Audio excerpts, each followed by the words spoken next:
Je suis Pauline Tricoche, j'ai 27 ans et je suis salariée à Carte Blanche. Je suis coordinatrice et animatrice du café associatif parce que dans cet asso on n'est que 2 salariés et que ma collègue s'occupe de la coordination générale de l'association et que moi je suis vraiment sur le café associatif et puis d'autres petites choses comme l'atelier partagé dans lequel on se trouve actuellement. Le lieu en lui-même s'appelle la Maison Amicale parce que c'est une ancienne maison médicale du Blanc qui a été récupérée suite à la lutte contre la fermeture de la maternité de l'hôpital du Blanc, juste à côté. Donc le bâtiment avait été acheté par la SCI des médecins précédents. Et puis on a fini par s'y installer. Carte Blanche a fini par grandir dans ce lieu en 2020. On a fini par en acheter les murs début août 2023. Et du coup, si je me trompe pas, il y a à peu près 300 mètres carrés par étage. Et on a un sous-sol, un rez-de-chaussée et un premier étage. Donc on a à peu près beaucoup d'espace. Et on se situe juste à côté de l'hôpital du Blanc, du coup, sur le parking, en plein cœur de la ville du Blanc, dans l'Indre. Parce que je pense qu'il y a une particularité qui est un peu propre au tiers-lieu que de se dire on a un lieu, qu'est-ce qu'on en fait? Et je pense qu'il est unique parce que les gens entrent dedans et disent on aimerait bien faire ça et nous on est juste là à notre bureau, on fait ok, on doit pouvoir le mettre en place. Et en fait c'est au fur et à mesure des gens qui sont venus en disant on aimerait bien avoir un atelier, on aimerait bien avoir un lieu pour avoir des rencontres, pour boire des coups avec les copains à la sortie. On ne sait pas où travailler, on aimerait bien avoir un vrai bureau à nous. Enfin, tous ces trucs-là ont fait que Carte Blanche s'est construit un peu tout seul, quoi. Et nous sommes ouverts du lundi au vendredi de 9h30 à 17h. Et il y a des horaires, ça c'est les horaires un peu d'accueil où nous on est là aussi. Mais c'est aussi un lieu qui est un peu utilisable par des gens en dehors des horaires où nous on est là. Donc par exemple, on a des ateliers qui s'organisent avec les gens qui ont les clés, qui viennent, qui font des choses. Et puis nous, les permanences du Café Bien, par exemple, elles se tiennent le soir, donc parfois jusqu'à 22h. Et puis quand on a des concerts ou des dates un peu comme ça, on est ouvert aussi à d'autres moments, quoi. Mais ça, tout se suit sur les réseaux. Il y a du coup de la mise à disposition des espaces. Donc il y a effectivement des bureaux à l'année pour des assos, mais aussi du coworking, mais aussi des salles de réunion qu'on peut emprunter. On a du coup ce fameux pôle atelier partagé dans lequel il y a des cours, dans lequel on peut venir se former, dans lequel qu'on peut aussi utiliser d'une façon complètement autonome si on connaît si on sait comment servir des choses. Il y a du coup le Café Bien, qui est le café associatif, dans lequel il est aussi possible de venir profiter, mais aussi d'être bénévole, mais aussi de proposer des choses. Par exemple, on a des repas partagés qui s'appellent la cantoche, où c'est des bénévoles qui viennent cuisiner pour en général 45 personnes, et nous on les accompagne dans cette démarche. Mais on fait aussi de l'accompagnement d'initiative, n'importe qui vient avec une idée ou un projet. On les aide à trouver des financements, essayer de le mettre en place, le réfléchir ensemble ou mettre en lien. Et ça c'est un peu à l'échelle de Carte Blanche, mais on est aussi en partenariat avec d'autres gens sur le territoire, comme le Parc naturel de la Brenne. On fait plein de choses avec plein d'autres assos qui sont là. Voilà. Notre mission est un peu de tisser le lien local et social. Je pense que chaque tiers-lieu a son identité propre en fonction de c'est quoi son cœur. En gros, il y a des gens qui vont créer un projet en disant le cœur du projet c'est une salle de ciné. Et puis autour, ils y mettent des choses. Et je pense que Carte Blanche, au début ça a été un lieu de lutte où les gens pouvaient se retrouver avec un objectif commun ensemble. Et puis au fur et à mesure, ça a fini par être une émulsion. Je sais pas, je dirais que c'est surtout un peu le Café Bien, mais en fait, il y a tellement d'autres choses, je saurais pas dire. On a des publics spécifiques à chaque activité. Par exemple, on n'a pas les mêmes gens qui viennent faire de la poterie le samedi et qui viennent aux soirées concert punk à d'autres moments. On n'en a pas tout le temps, mais c'est vrai qu'on a un public assez intergénérationnel parce qu'en fait, on a quand même une association ici, la MFR, qui pour le coup reçoit des jeunes 3 jours par semaine, qui ont entre 15 et 25 ans si je me trompe pas. Et on a aussi par exemple Emmaüs Connect qui lutte contre la fracture numérique et qui du coup a un public qui peut être relativement senior, mais on a aussi des gens qui viennent du Cadat Bélabre qui ont besoin d'être là aussi pour d'autres raisons. Parfois on a des enfants qui viennent avec Affiche la couleur, porteurs de handicap ou non. En fait c'est vraiment très éclectique de par les assos qui sont ici. Après notre public cible à nous entre guillemets, il est quand même moins axé sur les enfants parce qu'on n'a pas d'activité spécifique ou de choses spécifiques à leur attention. Moi, je dirais que c'est un endroit, soit qui existe, soit qui est né de l'imaginaire des gens, où juste les gens ils sont venus dedans et ils se sont dit oh, « Venez, on imagine plein de choses et on bricole pour essayer de faire que ça marche ». Et du coup, ça peut être tout et n'importe quoi dans un lieu avec des gens.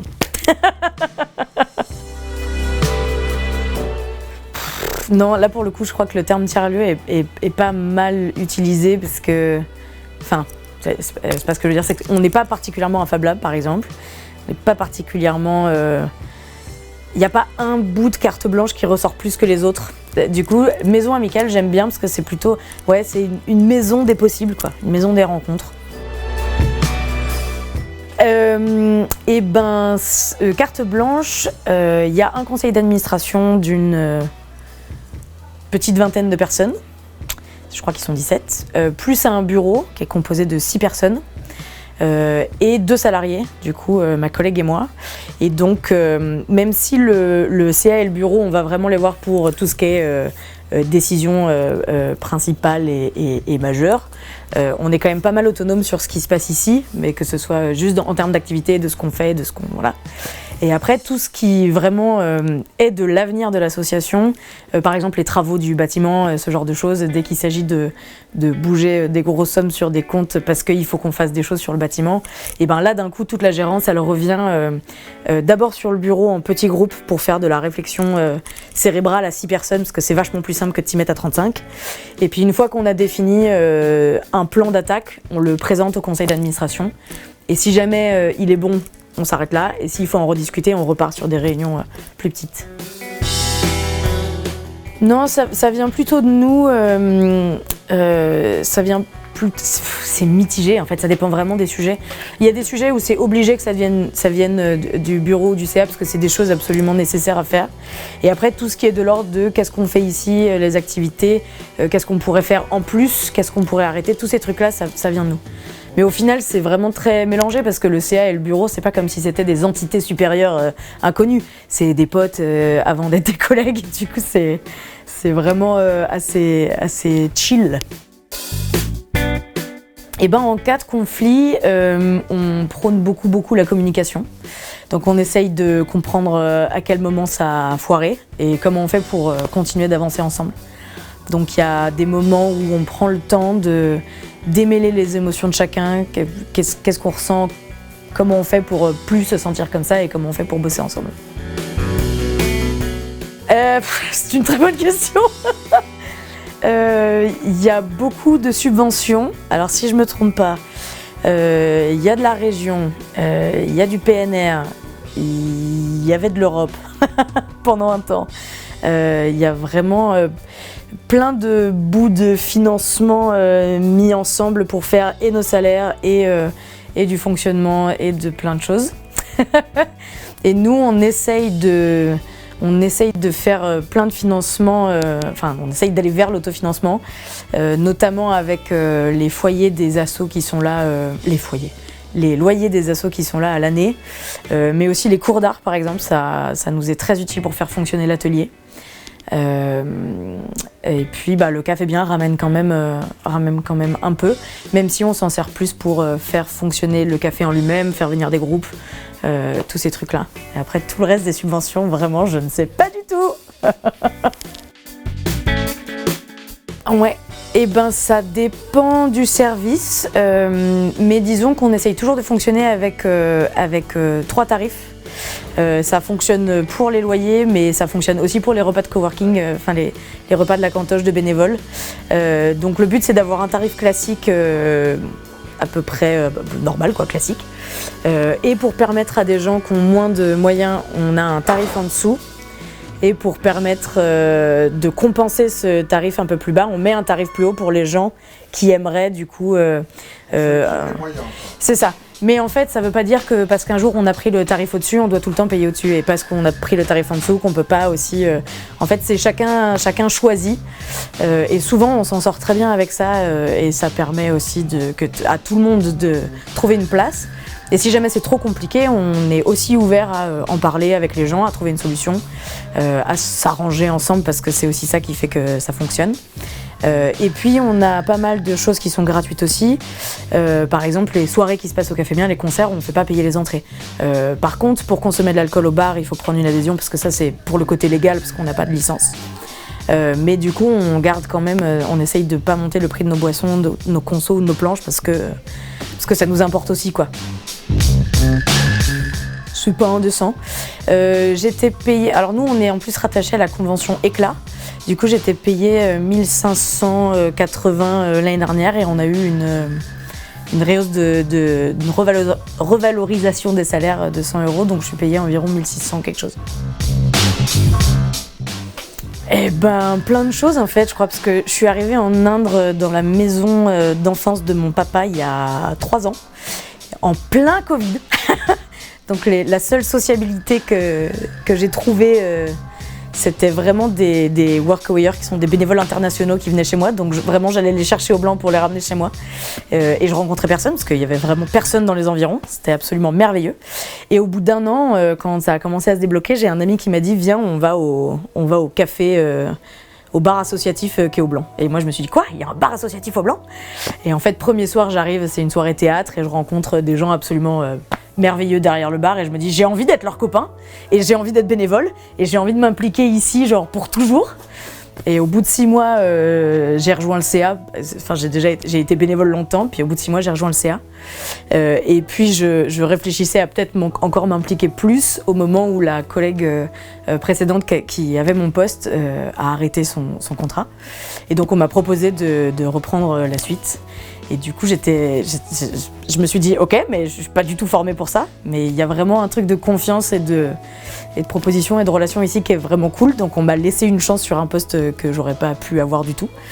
Et que j'aime vraiment beaucoup parce qu'au final, je fais pas mal de programmation maintenant sur le Café Bien parce que mon poste a beaucoup évolué. Et que j'organisais déjà plein de choses, plein de concerts et plein de trucs quand j'étais jeune. Parce que mon papa a eu aussi une salle de musique. Du coup, la motivation est vraiment bien parce que... c'est la possibilité de faire tout plein de choses. Ce que j'aime pas, c'est... Alors, je vais commencer par ça, parce que comme ça, c'est fait. Je suis très maniaque, et c'est vrai que dans des espaces partagés, c'est un peu compliqué de devoir passer derrière tout le monde et de devoir ranger, ça peut être très fatigant. Du coup, au moins, ça m'oblige à lâcher un peu prise. Mais ce que j'adore ici, c'est qu'en tout cas, aucune journée ne se ressemble. Vraiment, je peux arriver au boulot en me disant « je vais faire ça ». Et en fait, ça se passe pas du tout comme ce qui était prévu. Là, par exemple, aujourd'hui, je pensais pas du tout me retrouver dans l'atelier partagé face à une caméra. Mais c'est vraiment le fait que je peux me lever en me disant « oh là là, j'ai une idée, ça va être fou !» Je le propose à des gens et ils peuvent me dire oui ou non. Et s'ils me disent oui, je suis là genre « ok, et ben, on y va quoi !» Et ça, c'est vraiment cool quoi. On a vraiment la place de faire des projets. Un mot de la fin. Bisous.